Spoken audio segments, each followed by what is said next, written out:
for those of you who have subscribed. Welcome back to my channel. And for those who have not subscribed yet, please consider subscribing. For those of you who are new, welcome to this channel. So, what do we have for this video? In this video, I will be speaking about sentence structures.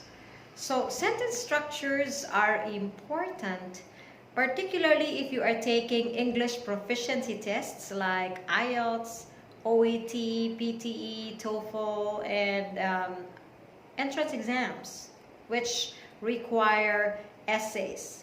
So if you are into writing or if you are into speaking, when you have given a good mix of sentence structures in your paragraphs, in your essays, or in your speaking, then you would be getting better scores in your English proficiency exam. So let's get started. In this video, I will be speaking about 4 types of sentence structures, namely simple, compound, complex, and compound complex. Don't worry, I will be explaining each of those 4 structures as we go along. So let me begin with simple sentence. When we say the sentence is of simple structure, that means that sentence consists of a subject and a predicate. So when you have simple sentence, it is just the same as having one independent clause. So when you say independent clause, that is a group of words which has a subject and verb combination, and it brings out a complete thought.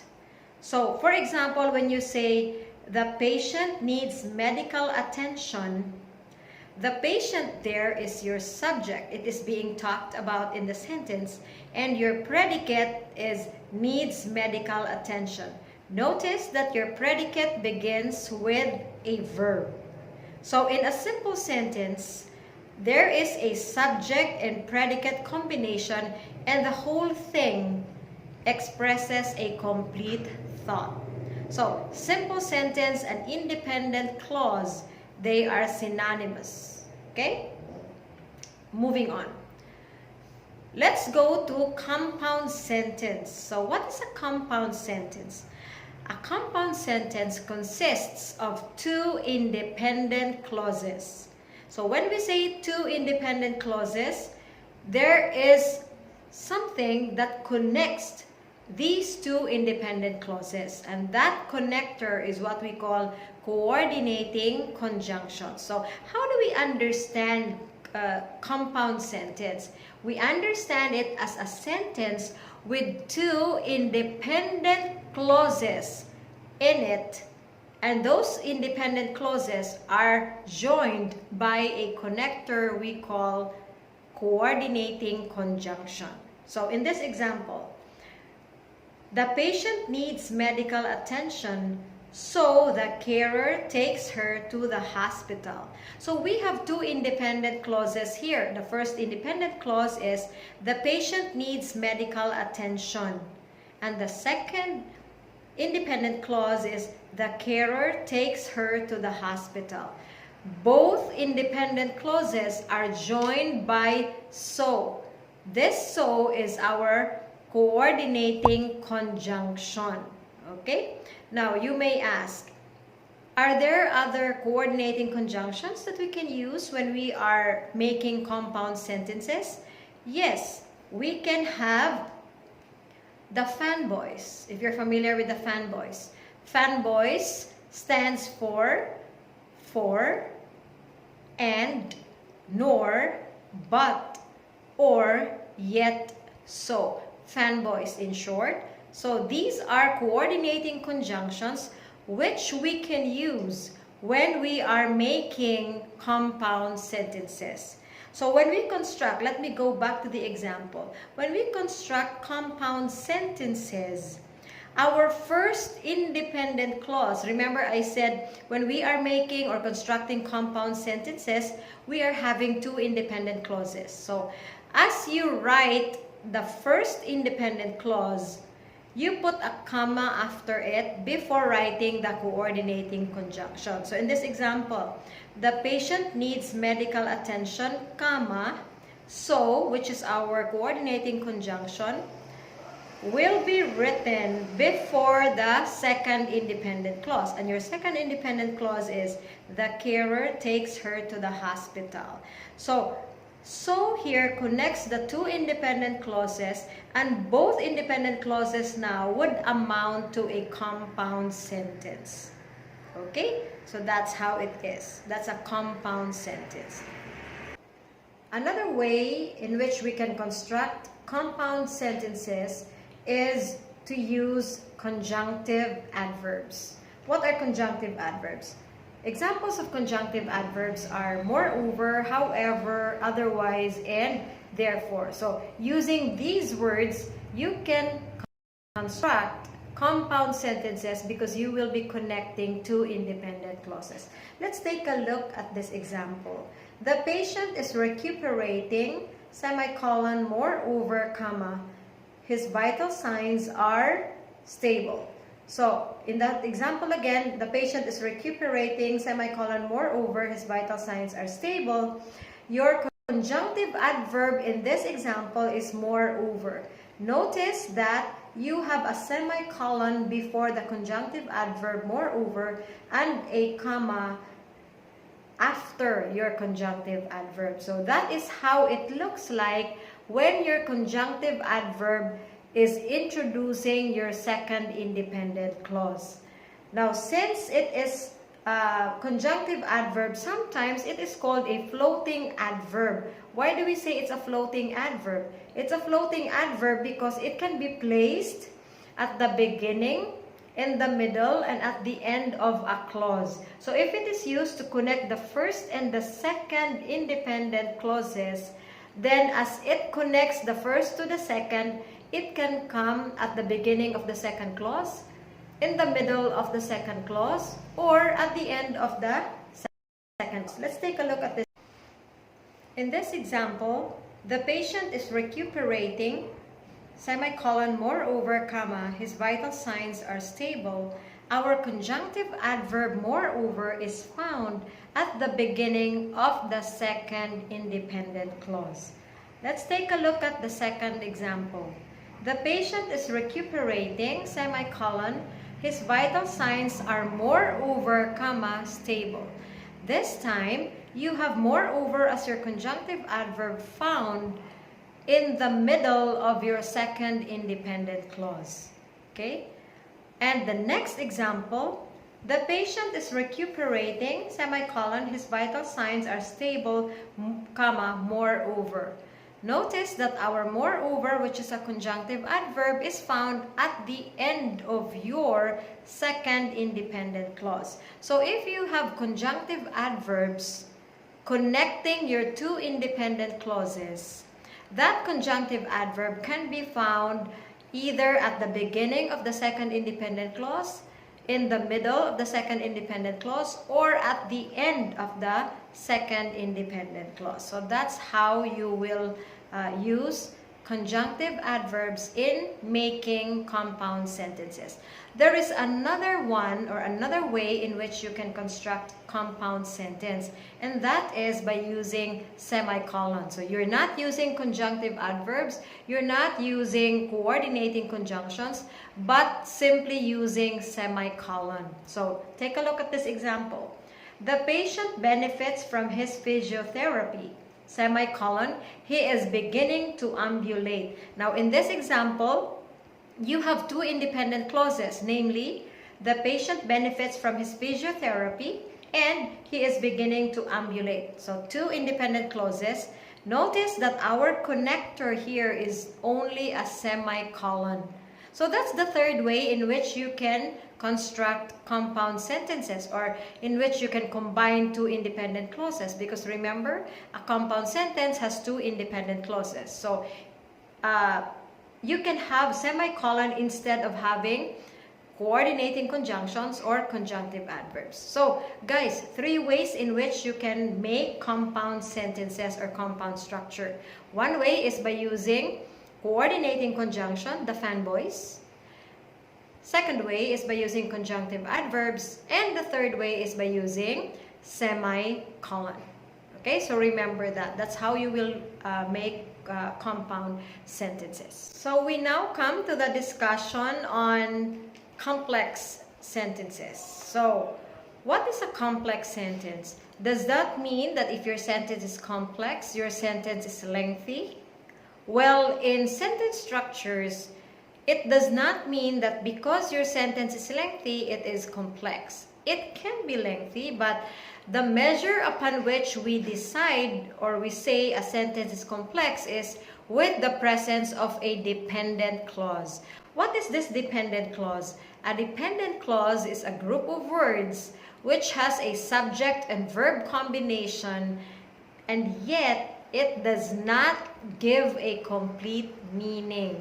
So if it does not give a complete meaning, it will depend on the main clause to complete its meaning. So for example, in this sentence, the patient is anxious to go home even though his vital signs are not stable. I repeat, the patient is anxious to go home even though his vital signs are not stable. Even though his vital signs are not stable is our dependent clause. Because if you take it out from the whole structure, even though his vital signs are not stable, is not complete in meaning. Okay? So therefore, it will need the patient is anxious to go home, which is our independent clause, for this dependent clause to complete its meaning. So put it together with the independent clause, then the whole structure will be complete. So I repeat, the patient is anxious to go home. That's your independent clause. Even though his vital signs are not stable is your dependent clause. So for a complex sentence, you will have one independent clause and one or more dependent clauses. So it can be lengthy, it can also be short.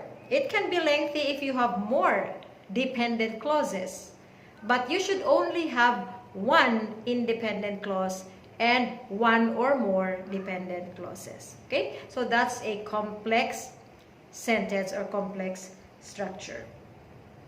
Moving on. So how do I make my sentence complex? So I repeat, if you have a complex structure, you will have a dependent clause in your sentence. Now, how do I know, or how do I make dependent clauses? How do I know that what I am making is a dependent clause? Now, there are subordinating conjunctions. Now, don't be confused, okay? We learned earlier about coordinating conjunctions. Coordinating conjunctions are for compound sentences. For complex sentences, you will be using subordinating conjunctions to connect your independent clause and your dependent clause. Okay, that's for subordinating conjunctions. Now, these are some of the beginnings of your dependent clauses. So, your dependent clause is introduced by a subordinating conjunction. And you have a list here. These are just some of the common subordinating conjunctions which you can find in dependent clauses. So you have words like after, although, as if, as though, because, before, even if, even though, if, in order that, in order to, rather than, since, so as to, so that, then, that, though, unless, until, when, whenever, wherever, which, who, whose, while, where, whereas. These are just some of the subordinating conjunctions that you will see as an introductory word for our dependent clauses. There are a few things that we need to remember when we are constructing sentences in the complex structure. So if your independent clause comes first, there is no need to put a comma to separate it from the dependent clause. But if your dependent clause comes first, then you need a comma to separate that dependent clause from the main clause. Let's take a look at this example. The patient is anxious to go home even though his vital signs are not stable. Here, our dependent clause is coming after our independent clause. In other words, our independent clause is coming first. Okay? So therefore, you don't need to put a comma after home. You just go right away to even though his vital signs are not stable, which is your dependent clause. But if you have this kind of sentence, even though his vital signs are not stable, in this example, your dependent clause is coming first. So you need a comma to separate your dependent clause from the independent clause. So here we go. Even though his vital signs are not stable, comma, the patient is anxious to go home. Still, this is a complex structure or a complex sentence, but your dependent clause is coming first. Okay? So there are two ways in which we can put our dependent clause, either after the independent clause or before the independent clause. So either way, you would still have a complex structure. Okay, so let me now jump to compound complex sentence. How does this structure look like?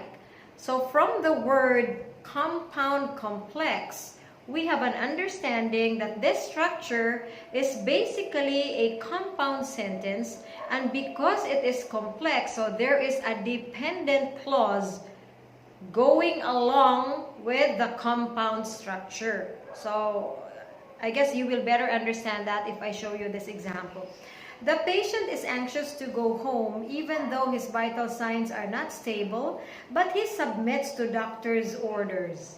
In this structure, let's now examine where the compound structure is and where is the dependent clause. So let's take a look at this one. The patient is anxious to go home. That's an independent clause. Okay? He submits to doctor's orders is another independent clause. Notice you have but here, connecting the first independent clause and the second independent clause. But is one of the fanboys, one of the coordinating conjunctions. So we have now a compound structure. The patient is anxious to go home, but he submits to doctor's orders. So this is our compound structure. Now let's examine. I said earlier, we call that compound complex because you have a compound structure added with a dependent clause. So where is the dependent clause in this example? Even though his vital signs are not stable, this is our dependent clause. Notice that it is introduced by even though, which is a subordinating conjunction. So, the patient is anxious to go home, plus, but he submits to doctor's orders. This is our compound structure, and then we have a dependent clause. Even though his vital signs are not stable, this is now our complex. No, this is now our dependent clause, which makes our structure compound complex. So to recap, when you have a compound complex sentence, basically you will have a compound structure there and also a dependent clause. Okay? Now, can I have one more dependent clause? Or can I have more dependent clauses in my compound complex sentence? Yes. Can I have more than two independent clauses in my compound complex sentences? Yes. Okay? So that's how it is for compound complex sentences. Okay?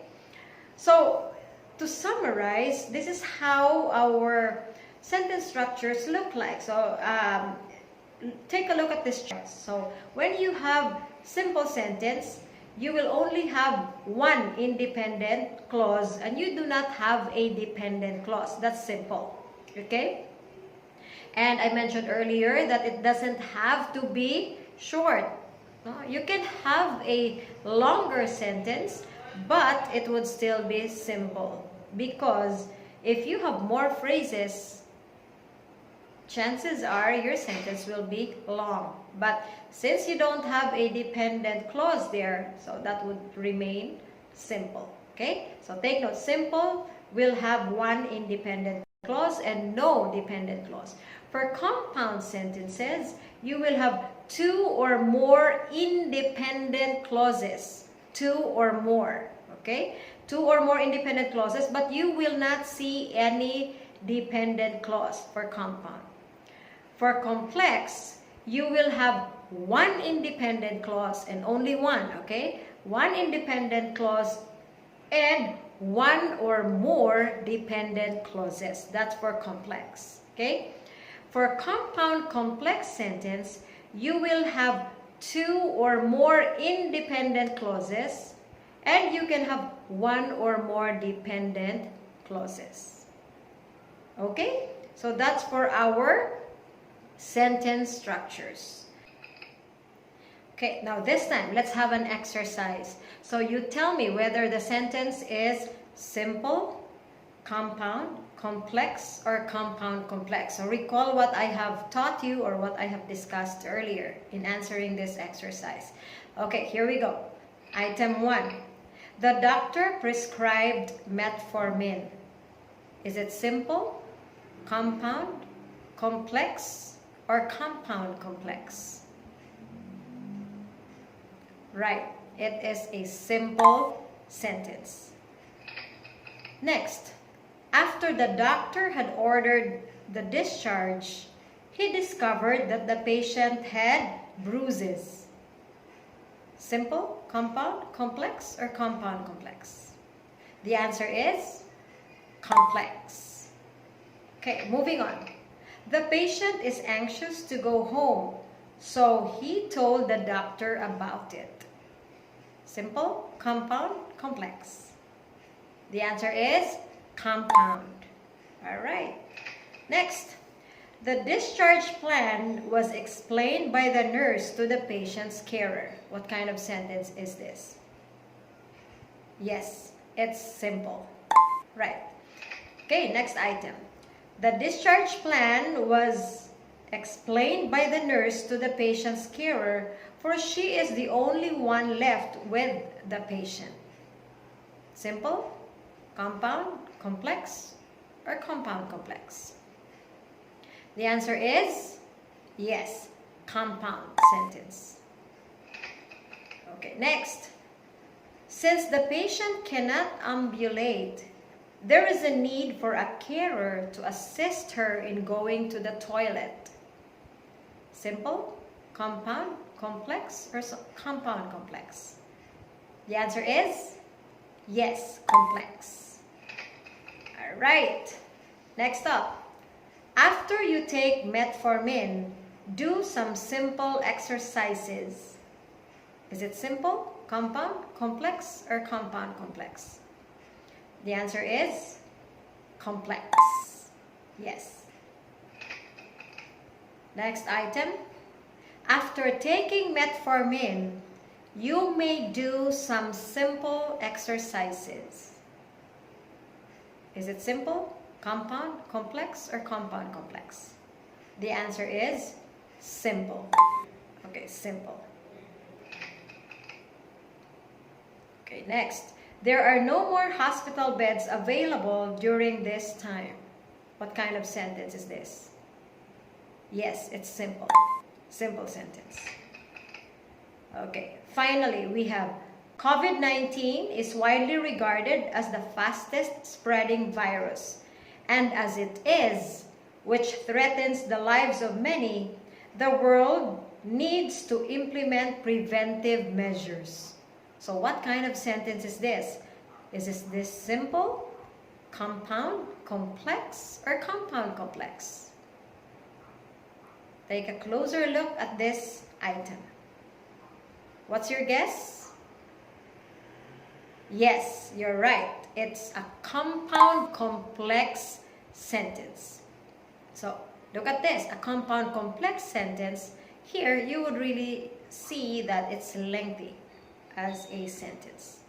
Okay, thanks for watching. If you like this video, give it a thumbs up and consider subscribing.